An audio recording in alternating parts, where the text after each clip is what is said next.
Hello friends, my name is Raghav Sharma. I study in 3rd class in Delhi Public School.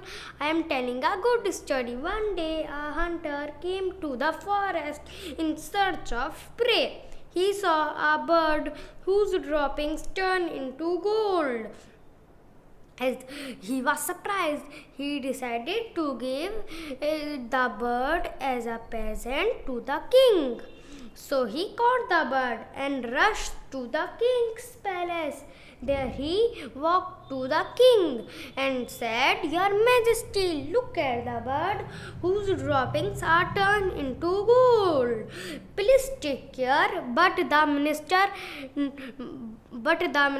advised, "Don't trust him.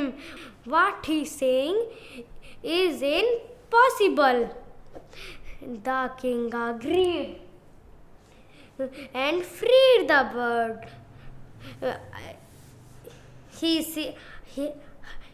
saw a bird whose droppings indeed turned into gold. He got angry. He gave punishment to the minister. So my